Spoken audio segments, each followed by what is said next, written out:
घुटना, कंधा या कमर, चाहे जैसा हो दर्द, डॉक्टर ऑर्थो आपको देता है दर्द से पूरी आजादी, एक भरपूर जिंदगी।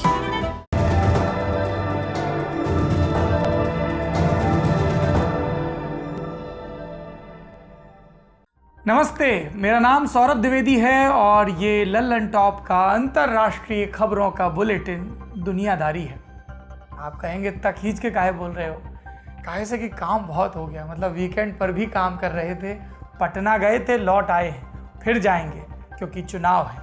लेकिन फिलहाल दुनियादारी समझते हैं। लैटिन भाषा में एक कहावत है, वर्वा वोलांट स्क्रिप्टा मानेंट, मतलब कहे हुए शब्द खत्म हो जाते हैं लेकिन लिखे हुए शब्द हमेशा के लिए रह जाते हैं। ये कहावत लगभग 2000 साल पुरानी है। तब आवाज़ रिकॉर्ड करने की टेक्नोलॉजी नहीं थी, लेकिन अब ये तकनीक है, इसलिए इंसान के मरने के बाद भी उसकी रिकॉर्डिंग जिंदा रह जाती है। आज के एपिसोड में हम आपको ऐसी ही कुछ रिकॉर्डिंग्स के बारे में बताएंगे कि एक अमेरिकी राष्ट्रपति के दिमाग और जबान से भारत के लिए क्या गंदगी निकली। इस अमेरिकी राष्ट्रपति को पाकिस्तान की तानाशाही हुकूमत से हमदर्दी थी। पाकिस्तान के हाथों हो रहा भीषण नरसंहार उसके लिए मुद्दा नहीं था। उसके लिए मुद्दा था भारतीय महिलाओं का रंग रूप। उसे भारतीय महिलाएं दुनिया में सबसे ज़्यादा कुरूप लगती थी। वो कहता था भारतीय महिलाओं को देखकर वो टर्न ऑफ हो जाता है। हैरान होता है कि भारतीय महिलाएं बच्चे कैसे पैदा कर लेती हैं। उसका कहना था कि अफ्रीका के लोगों में फिर भी जानवरों वाला चार्म होता है, लेकिन हिंदुस्तानी वो तो बिल्कुल बेकार और बर्बाद होते हैं। ये वही नस्लीय सोच वाला अमेरिकी राष्ट्रपति है जिसने हमारी प्रधानमंत्री को चुड़ैल कहा था। इस पूर्व राष्ट्रपति की भारत से जुड़ी अपमानजनक टिप्पणियां पहले भी कई बार पब्लिक हुई हैं। इन पर अमेरिका को काफ़ी शर्मिंदा भी होना पड़ा। अब एक बार फिर अमेरिका को अपने इस पूर्व राष्ट्रपति की भारत पर की गई नस्लीय टिप्पणियों से शर्मसार होना पड़ा। क्या मामला है, क्या है बैक स्टोरी, विस्तार से जानते हैं। अमेरिका के 37वें राष्ट्रपति थे रिचर्ड निक्सन। 1969 से 1974 तक वो इस पद पर रहे। निक्सन के विदेश मंत्री और राष्ट्रीय सुरक्षा सलाहकार थे हेनरी किसिंगर। इन दोनों के कार्यकाल का सबसे बड़ा धब्बा है 1971 का पूर्वी पाकिस्तान का नरसंहार। इसमें करीब 5 लाख लोग मारे गए, 5 लाख निर्दोष बांग्लादेशियों की हत्या हुई। वैसे कई अनुमान कहते हैं कि ये बहुत छोटी संख्या है, असल संख्या 30 लाख तक हो सकती है। ये नरसंहार पाकिस्तान ने किया और उसकी मदद निक्सन और किसिंजर ने। निक्सन और किसिंजर दोनों को भारत से नफरत थी। वो भारत और सोवियत संघ की नज़दीकी से बिफरे थे। उन्हें ये बर्दाश्त नहीं था कि भारत सरकार अमेरिका के खिलाफ जाकर पूर्वी पाकिस्तान के जेनोसाइड पर स्टैंड ले, और अपनी इसी नफरत के चलते वो न केवल पाकिस्तान के तानाशाह याहिया खान की मदद करते रहे, बल्कि पाकिस्तानी सेना जब आज के बांग्लादेश में नरसंहार कर रही थी तो दोनों उस पर खुश भी हो रहे थे। निक्सन और किसिंजर की पूर्वी पाकिस्तान पॉलिसी क्यूरियस केस है, इसलिए कि निक्सन प्रशासन का एक बड़ा हिस्सा अपनी सरकार की पूर्वी पाकिस्तान पॉलिसी से असहमत भी था। मसलन उन दिनों भारत में अमेरिका के राजदूत थे केनेथ कीटिंग। वो निक्सन और किसिंजर से बार बार कह रहे थे कि पाकिस्तान अपने पूर्वी हिस्से में नागरिकों को मार रहा है, अमेरिका को उसकी मदद रोकनी चाहिए। और पता है कीटिंग के स्टैंड पर निक्सन ने उसके पीठ पीछे किसिंजर से क्या कहा? निक्सन ने कहा था, 70 साल के कीटिंग को बस में कर सकें, क्या ये कला हिंदुस्तानियों के पास है? और इसके जवाब में किसिंजर ने कहा था, मिस्टर प्रेसिडेंट, हिंदुस्तान के लोग चापलूसी में महारथी होते हैं, चाटुकारिता में उनका कोई जोड़ नहीं। ऐसे ही खुशामद कर करके तो वो 600 सालों से सरवाइव कर रहे हैं। बड़े ओहदों पर बैठे लोगों की चापलूसी में भारतीय पारंगत होते हैं। आप पूछेंगे निक्सन और किसिंजर ने इतने बरस पहले व्हाइट हाउस में क्या बातचीत की, ये हमें कैसे पता चला? ये हमें पता चला क्योंकि अमेरिका में डिस्क्लासिफिकेशन की एक रवायत है। यहाँ एक तय समय के बाद पुरानी सरकारों से जुड़े कई दस्तावेज सार्वजनिक कर दिए जाते हैं। कई बार सूचना के अधिकार के तहत आए आवेदनों पर भी पुराने रिकॉर्ड्स पब्लिक होते हैं। इसी प्रक्रिया के तहत निक्सन एडमिनिस्ट्रेशन से जुड़े कई रिकॉर्ड्स पब्लिक किए गए। इन दस्तावेजों में ऑडियो रिकॉर्डिंग्स भी हैं। ये रिकॉर्डिंग्स हमें निक्सन और किसिंजर द्वारा भारत को लेकर की गई अपमानजनक टिप्पणियों का ब्यौरा देते हैं। निक्सन से जुड़े रिकॉर्ड कई चरणों में सार्वजनिक हो रहे हैं। कुछ रोज पहले भी उनकी कुछ नई रिकॉर्डिंग पब्लिक में आई। इसमें भारत और भारतीय महिलाओं पर की गई उनकी ओछी बातें शामिल हैं। ये टिप्पणियां 1971 में पूर्वी पाकिस्तान के भीतर हो रहे नरसंहार के दौरान की गई। आगे बढ़ने से पहले आप इन टिप्पणियों को सुन लीजिए, पढ़ देता हूँ। पहला, हिंदुस्तानी औरतें दुनिया में सबसे बदसूरत होती हैं, इस बात में कोई शक नहीं। दूसरा, ये हिंदुस्तानी लोग सबसे ज़्यादा सेक्सलेस इंसान हैं। लोग ब्लैक अफ्रीकन्स को लेकर बोलते हैं, मैं कहता हूँ उनमें तो फिर भी जानवरों वाला थोड़ा सा चार्म होता है, लेकिन ईश्वर, वो भारतीय, छी, वो तो बिल्कुल बेकार होते हैं। तीसरा, हिंदुस्तानियों को देखकर मेरा मज़ा किरकिरा हो जाता है, मैं टर्न ऑफ हो जाता हूँ। हेनरी बताओ तो जरा, इनको देखकर कोई टर्न ऑन कैसे होता हो। चौथा, हिंदुस्तानियों को देखकर घृणा होती है, उन पर सख्त होना चाहिए। पांचवा, मुझे नहीं पता कि हिंदुस्तानी बच्चे कैसे पैदा करते हैं। इससे पहले साल 2000 और 2005 में भी अमेरिकी स्टेट डिपार्टमेंट ने, जैसे अभी आपने बयान सुने निक्सन के, उससे जुड़े कुछ दस्तावेज पब्लिक किए थे। तब सामने आया था कि निक्सन चाहते थे भारत में भूखमरी और अकाल आ जाए। इन डॉक्यूमेंट्स में 5 नवंबर 1971 को निक्सन और किसिंजर के बीच हुई एक बातचीत पर खूब हंगामा भी हुआ था। इस कन्वर्सेशन से कुछ ही देर पहले इन दोनों ने भारतीय प्रधानमंत्री इंदिरा गांधी से मुलाकात की थी। मीटिंग के बाद इंदिरा के बारे में गॉसिप करते हुए निक्सन ने किसिंजर से कहा था कि हमने तो उस बूढ़ी चुड़ैल के ऊपर थूक ही दिया। और इसके जवाब में किसिंजर बोले, भारत के लोग वैसे भी बास्टर्ड होते हैं। निक्सन और इंदिरा की ये मीटिंग क्यों हुई थी? ये मीटिंग नवंबर 1971 में हुई थी। उस वक्त इंदिरा गांधी अमेरिका के दौरे पर गई थी। उनका मकसद था अमेरिका को ये बताना कि पूर्वी पाकिस्तान में कितना बड़ा नरसंहार हो रहा है और इसके चलते भारत में एक बड़ा मानवीय संकट पैदा हो गया है, क्योंकि भारत के उत्तरी पूर्वी इलाके में पूर्वी पाकिस्तान से भागकर लाखों करोड़ों की संख्या में शरणार्थी आ रहे हैं। भारत बार बार इस संकट की तरफ दुनिया का ध्यान खींचने की कोशिश कर रहा था, लेकिन सोवियत संघ के अलावा किसी ने भारत की अपील नहीं सुनी। ऐसे में इंदिरा गांधी ने नवंबर 1971 में निक्सन से आमने सामने की बातचीत के लिए अमेरिका का दौरा किया। इंदिरा ने कहा कि पूर्वी पाकिस्तान में हो रहे घटनाक्रम के कारण भारत में जो संकट पैदा हो रहा है उसे हम चुपचाप नहीं देखेंगे। लेकिन इंदिरा की अपील पर निक्सन ने गंभीरता नहीं दिखाई, उल्टा पीठ पीछे उन्हें बिच और चुड़ैल कहा। भारत इसके बाद भी संयम दिखाता रहा। जब 3 दिसंबर 1971 को पाकिस्तान ने भारत पर हवाई बमबारी शुरू की, तब भारत आधिकारिक तौर पर इस युद्ध में शामिल हुआ। हमले की खबर मिलते ही निक्सन ने किसिंजर को फोन मिलाया।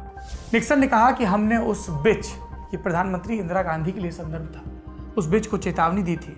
उनसे कहो कि पश्चिमी पाकिस्तान के हमले पर भारत द्वारा शिकायत करना वैसा ही है जिससे रूस ये दावा करे कि फिनलैंड ने उस पर हमला कर दिया। भारत और पाकिस्तान के बीच हम सब जानते हैं कि 3 दिसंबर 1971 को युद्ध शुरू हुआ, जो 14 दिन भी नहीं चला। इस दौरान शुरुआती एक हफ्ते में ही पाकिस्तान की हालत खराब हो गई। किसी भी कीमत पर इस्लामाबाद की मदद को आमदा निक्सन और किसिंजर पाकिस्तान के लिए इंटरनेशनल सपोर्ट जुटाते रहे। दोनों ने चीन से भी भारत पर दबाव बनाने को कहा, लेकिन सोवियत संघ के प्रेशर में चीन इस मामले से पीछे रहा। बाद के बरसों में जारी इस बातचीत के ब्यौरे के मुताबिक निक्सन ने तब किसिंजर से कहा कि ये हिंदुस्तानी तो कायर होते हैं ना, और इसके जवाब में किसिंजर बोला था, हाँ कायर तो होते हैं, लेकिन उनकी पीठ पर रूस है। रूस ने ईरान और तुर्की समेत कई देशों को धमकी दी है, कहा कि अगर वो पाकिस्तान की मदद करते हैं तो बुरा होगा। रूसियों ने सारा खेल खराब कर दिया। क्या सच में सोवियत संघ ने पाकिस्तान को जिताने का अमेरिकी खेल बिगाड़ दिया? जवाब है हाँ। अमेरिका की तमाम कोशिशों के बावजूद पाकिस्तान युद्ध में पिछड़ रहा था। ऐसे में निक्सन प्रशासन ने अमेरिकी नौसेना की 7वीं फ्लीट को बंगाल की खाड़ी के लिए रवाना किया। ये उस समय दुनिया का सबसे बड़ा वॉरशिप था। साथ ही ब्रिटिश नौसेना ने भी अपने एयरक्राफ्ट ईगल को भारतीय समुद्री सीमा के नजदीक रवाना किया। ये दोनों फ्लीट्स न्यूक्लियर पावर्ड थी। सोचिए, खुद को सबसे महान बताने वाले दो देश मिलकर दुनिया के सबसे बड़े लोकतांत्रिक देश को न्यूक्लियर हमले की धमकी दे रहे थे, और वो भी किस लिए? लाखों लोगों की जान लेने वाले पाकिस्तान को जिताने के लिए। अमेरिका और ब्रिटेन की प्लानिंग भारत पर दोतरफा हमला करने की थी। ऐसे में भारत की मदद के लिए आगे आया सोवियत संघ। उसने अपनी एक न्यूक्लियर नौसैनिक फ्लीट भारत की मदद के लिए रवाना की। सोवियत ने साफ कर दिया, अगर ये दोनों भारत पर हमला करेंगे तो सोवियत जवाब देगा। सोवियत से मिली इस मदद के चलते भारत का पक्ष मजबूत रहा। बाकी हमारे जनरल जो बाद में फील्ड मार्शल हुए, सैम मानेकशॉ, उनकी अद्भुत प्लानिंग, पॉलिटिकल बैकिंग और भारत की सेना, थल सेना, वायुसेना और जल सेना, उनका असाधारण शौर्य, बिजली की गति से हम दाखिल हुए उस वक्त के पूर्वी पाकिस्तान में, और 14 दिसंबर तक हमने पाकिस्तान की धज्जियां उड़ा दी, उनको सरेंडर के लिए मजबूत कर दिया। हमने फिर वहां पर ऐलान किया कि अब शांति होगी। पर्चे गिराए हमने हवाई जहाज़ों से पाकिस्तानी सैनिकों को ये संदेश देने के लिए कि अपने हथियार रख दो, इसी में तुम्हारी सलामती है, तुम्हारे साथ हिंसा क्रूरता नहीं होगी। 15 दिसंबर को समर्पण की शर्तों पर बात हुई और 16 दिसंबर को दुनिया का सबसे बड़ा आत्मसमर्पण हुआ। 92,000 से ज़्यादा पाकिस्तानी सैनिकों और अधिकारियों ने हमारी सेना के सामने आत्मसमर्पण किया। ये आत्मसमर्पण की कहानी है, भारत के शौर्य की कहानी है, भारत के बड़प्पन की कहानी है कि किस तरह से युद्धबंदियों को रखा गया और फिर लौटाया गया। कहानी ये भी है कि किस तरह से हम डिप्लोमेसी में एक बार फिर से मात खाए पाकिस्तान के सामने। कहानी सोवियत संघ की हमारे साथ दोस्ती की और मदद की है, और कहानी उस वक्त की अमेरिका की धोखेबाजी की है, बयानबाजी की है। ये अमेरिका का नैतिक और सामरिक पतन था। इतिहासकार कहते हैं कि निक्सन और किसिंजर ने अपनी कुंठा को अपनी विदेश नीति पर हावी होने दिया, भारत के प्रति अपनी नस्ली नफरत के कारण एक नरसंहार को समर्थन दिया। और ये बात अमेरिकी इतिहास के सबसे शर्मनाक एपिसोड्स में गिनी जाती है। निक्सन से जुड़े कई दस्तावेज, कई रिकॉर्डिंग अभी पब्लिक होनी बाकी है। निक्सन के इतिहास के बारे में आपको जानना हो तो आप वाटरगेट स्कैंडल पढ़ें, आप वियतनाम युद्ध के बारे में पढ़ें। एक अमेरिकी राष्ट्रपति एक महान देश को कैसे चौपट कर सकता है, कैसे घृणा का केंद्र बना सकता है, आपको निक्सन के कार्यकाल से पता चल जाएगा। ये था हमारा आज का बड़ी खबर सेगमेंट। अब बारी सुर्खियों की। पहली सुर्खी चीन से जुड़ी है। अमेरिकी रक्षा विभाग ने चीन पर एक अलार्मिंग रिपोर्ट जारी की। इसके मुताबिक चीन केन्या, सेशल्स, तंजानिया और अंगोला समेत 1 दर्जन से अधिक देशों में सैन्य ठिकाने बनाना चाहता है। अभी चीन ने इन देशों के आगे सैन्य बेस बनाने का प्रस्ताव दिया है। इन देशों का जवाब नहीं आया। चीन जिन देशों में मिलिट्री बेस बनाना चाह रहा है उसमें थाईलैंड, म्यांमार और श्रीलंका जैसे भारत के पड़ोसी देश भी शामिल हैं। दूसरी सुर्खी ओलंपिक से जुड़ी है। ओलंपिक कमेटी के उपाध्यक्ष हैं जॉन काटिस। उन्होंने कहा कि 2021 में ओलंपिक का आयोजन होगा, चाहे कोरोना तब तक खत्म हो या बना रहे। ओलंपिक की शुरुआत की तारीख 23 जुलाई 2021 तय की गई। इसके पहले जुलाई 2020 में जापान की राजधानी टोक्यो में ओलंपिक गेम्स होने थे, पर कोरोना के चलते स्थगित कर दिए गए। तीसरी सुर्खी अमेरिका से है। यहाँ अटलांटिक मैगजीन ने 3 सितंबर को ट्रंप पर एक खबर छापी, जिससे अमेरिका में हंगामा मच गया। अटलांटिक की इस रिपोर्ट के मुताबिक ट्रंप ने विदेश में मारे गए अमेरिकी सैनिकों की हंसी उड़ाई। उन्होंने उन्हें लूजर्स कहा। रिपोर्ट में यह भी बताया गया कि ट्रंप ने शहीद सैनिकों की कब्र पर जाने का प्रोग्राम कैंसिल कर दिया था, इसलिए कि उन्हें बारिश से बाल खराब होने का डर था। ट्रंप ने अटलांटिक की इस रिपोर्ट को गलत बताया है। अटलांटिक का कहना है आने वाले दिनों में इस तरह के और भी खुलासे होंगे। ये थी सुर्खियां। अब बारी तारीख सेक्शन की। आज तारीख है 7 सितंबर। चुटपन की बात है, शुक्रवार की रात को हम दूरदर्शन पर फिल्में देखा करते थे। अमिताभ बच्चन वाली डॉन देखी, जिसमें एक डायलॉग है, डॉन का इंतजार तो 11 मुल्कों की पुलिस कर रही है, लेकिन डॉन को पकड़ना मुश्किल ही नहीं, नामुमकिन है। इस फिल्म में डॉन का नाम एक खास लिस्ट में होता है। ये लिस्ट होती है इंटरपोल की। इंटरपोल की मेरी पहली याददाश्त इसी फिल्म से जुड़ी है। आज की तारीख इसी इंटरपोल का हैप्पी बर्थडे है। आज से 97 बरस पहले यानी कि 7 सितंबर 1923 को ही इस संगठन की नींव रखी गई, ऑस्ट्रिया की राजधानी वियना में। इंटरपोल का पूरा नाम international criminal police commission, short में इसी को कहते थे ICPC। ये एक तरह का इंटरनेशनल पुलिस संगठन था। इसे बनाने की वजह थी ग्लोबलाइजेशन। हम जानते हैं 20वीं सदी की शुरुआत, दुनिया की दूरियां घटने लगी, लोगों का आना जाना बढ़ गया और अपराधियों का भी आना जाना बढ़ गया। उनके लिए सहूलियत हो गई, क्राइम एक देश में करो और फिर दूसरे देश में जाकर छिप जाओ, फरार हो जाओ। ऐसे में दुनिया को एक ऐसी संस्था की जरूरत महसूस हुई जो किसी एक देश के भगोड़े अपराधी को पकड़ने में उसकी मदद करे दूसरे देशों के जरिए। 1923 में बनी इस संस्था ने करीब 1.5 दशक तक कामकाज किया। मार्च 1938 में नाजी जर्मनी ने ऑस्ट्रिया पर कब्जा किया। नाजियों ने ICPC का हेडक्वार्टर बर्लिन में शिफ्ट कर दिया और ज़्यादातर देश तब ICPC से अलग हो गए। दूसरे विश्व युद्ध के दौरान इसका कामकाज ठप रहा।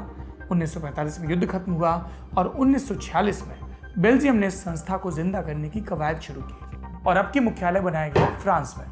1 दशक बाद 1956 में संगठन ने नया संविधान बनाया।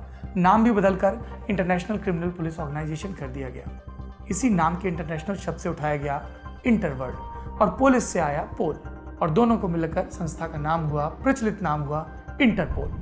आज दुनिया के 194 देश इंटरपोल के सदस्य हैं। इन देशों की पुलिस के साथ इंटरपोल कोऑर्डिनेट करता है। सदस्य देशों की पुलिस अपने यहाँ के क्रिमिनल से जुड़ा डेटा इंटरपोल के साथ साझा करती है। बाकी देश भी ये डेटा देख सकते हैं। इसके अलावा हर सदस्य देश में इंटरपोल के नेशनल सेंट्रल ब्यूरो का दफ्तर होता है और इस ब्यूरो के मार्फत ही उस देश की पुलिस बाकी देशों की लॉ एनफोर्समेंट एजेंसी से संपर्क करती है। अगर कोई अपराधी किसी देश में क्राइम करके भागे तो उसके नाम पर अलर्ट जारी होते हैं ताकि सदस्य देशों की मदद से उस क्रिमिनल को पकड़ा जा सके, केस चलाया जा सके, और उसी को हम लोग अलर्ट या रेड कॉर्नर या दूसरे नोटिस बोलते हैं। ये था आज का दुनियादारी सेक्शन। आखिरी में बारी विश्व कविता की। आज आपको सुनाते हैं इराक के कवि सिनान अंतून की कविता। हिंदी में इसका अनुवाद मनोज पटेल ने किया है। कविता का हिंदी में शीर्षक है दृश्य। कविता सुनिए, अपना ख्याल रखिए, अपनों का ख्याल रखिए, अपनी दुनियादारी को बेहतर करते रहिए। और एक बात, आप लल्लन टॉप देखते हैं, दुनियादारी देखते हैं, आपको पसंद आता है, लेकिन कई दर्शक कहते हैं कि उन तक दुनियादारी पहुंच नहीं पाता। कई कहते हैं पता ही नहीं चलता। 2-3 बड़े सिंपल से तरीके हैं। यदि आप पहली दफ़ा दुनियादारी देख रहे हैं तो लल्लन टॉप के यूट्यूब चैनल पर जाएं, इसे सब्सक्राइब करें और बेल आइकन को प्रेस करें। सिंपल सा प्रोसेस है, आप इससे फैमिलियर होंगे। इससे क्या होगा कि जब भी दुनियादारी का एपिसोड, जो कि रोज़ाना रात में अपडेट होता है, रिलीज़ होता है, वो आएगा तो आपको अलर्ट मिल जाएगा। दूसरा काम ये कर सकते हैं, यदि आप चाहते हैं कि आपके परिवार वाले, आपके दोस्त भी दुनियादारी को देखें और पुरानी दुनियादारी भी देखें, तो आप अपने जो भी व्हाट्सएप ग्रुप हैं उसमें दुनियादारी का एपिसोड पेस्ट कर सकते हैं। सिर्फ अपना एपिसोड का लिंक न डालें, आपकी जो टिप्पणी है वो भी डालें, क्योंकि ये पाया गया है रिसर्च में कि यदि किसी लिंक के साथ कोई पर्सनल कमेंट्री होती है तो लोग ज़्यादा देखते हैं। फेसबुक पर भी यही नियम लागू होता है और ट्विटर पर भी। हम आपसे हैं, हमारी पत्रकारिता आपसे हौसला पाती है, हिम्मत पाती है, इसलिए आपकी भी तो थोड़ी सी जिम्मेदारी है कि हमारे कार्यक्रमों का, दुनियादारी का, लल्लन टॉप शो का ज़्यादा से ज़्यादा प्रसार करें। अपना ख्याल रखिए। उम्मीद है कि कल एक बार फिर आपसे मुलाकात होगी। शुभ रात्रि। समंदर टिकाता है अपना सिर क्षितिज के तकिए पर और एक झपकी लेने लगता है। मैं सुन सकता हूँ सांसें लेते उसकी नीलिमा को, जब अपनी उंगलियों के पोरों से सूरज चूमता है उसकी त्वचा। आसमान को जलन होती है।